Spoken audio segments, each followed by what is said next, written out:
ಇನ್ನು ಶಬರಿಮಲೆಯಲ್ಲಿ ಮಕರ ಜ್ಯೋತಿ ದರ್ಶನ, ದಿವ್ಯ ಜ್ಯೋತಿ ದರ್ಶನಕ್ಕಾಗಿ ಕಾಯ್ತಾ ಇರುವಂತಹ ಭಕ್ತಗಳು.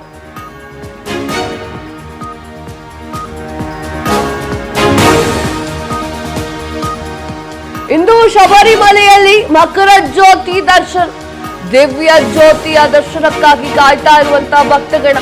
ಶಬರಿಮಲೆ ಅಯ್ಯಪ್ಪ ಸನ್ನಿಧಾನದಲ್ಲಿ ಭಕ್ತ ಸಾಗರ ಹರಿದು ಬಂದಿದೆ. ಇನ್ನು ಮಧ್ಯಾಹ್ನದಿಂದಲೇ ಸಂಕ್ರಾಂತಿ ಆರಂಭವಾಗುತ್ತೆ. ಸಂಜೆ ಪೊನ್ನಂಬಲ ಮೇಡು ಈ ಒಂದು ಬೆಟ್ಟದಲ್ಲಿ ದರ್ಶನ ಆಗುತ್ತೆ. ಮುನ್ನೆಚ್ಚರಿಕೆ ಕ್ರಮವನ್ನ ವಹಿಸಲಾಗಿದೆ. ಪೊಲೀಸ್ ಬಂದೋಬಸ್ತ್ ಮಾಡಲಾಗಿದೆ. ಎಸ್ ವೀಕ್ಷಕರೇ, ಸ್ಪೀಡ್ ನ್ಯೂಸ್ ನಲ್ಲಿ ಇದರ ನೇರ ಪ್ರಸಾರವನ್ನು ನಿಮ್ಗೆ ತೋರಿಸ್ತೇವೆ. ಈಗ ಒಂದು ಸ್ವಲ್ಪ ಡೀಟೇಲ್ಡ್ ಆಗಿ ಹೇಳಬೇಕು ಅಂತಂದ್ರೆ, ಮಕರ ಜ್ಯೋತಿ ದರ್ಶನಕ್ಕಾಗಿ ಎಲ್ಲರೂ ಕೂಡ ಬರ್ತಾ ಇದ್ದಾರೆ. ಅಯ್ಯಪ್ಪನ ದರ್ಶನವನ್ನ ಮಾಡ್ಲಿಕ್ಕೆ ಕಾತುರದಿಂದ ಕಾಯ್ತಾ ಇದ್ದಾರೆ. ಶಬರಿಮಲೆ ಬೆಟ್ಟವನ್ನ ಹತ್ತಿ ಅಯ್ಯಪ್ಪನ ದರ್ಶನ ಮಾಡ್ತಾ ಇರುವಂತದ್ದು. ಇನ್ನು ನೀವು ಸ್ಕ್ರೀನ್ ಮೇಲೆ ನೋಡ್ತಾ ಇದ್ದೀರಾ, ಯಾರು ಏನು ಎತ್ತ ಏನೂ ಇಲ್ಲ, ಅಂಗವಿಕಲರು ಕೂಡ ಬರ್ತಾ ಇರುವಂತದ್ದು.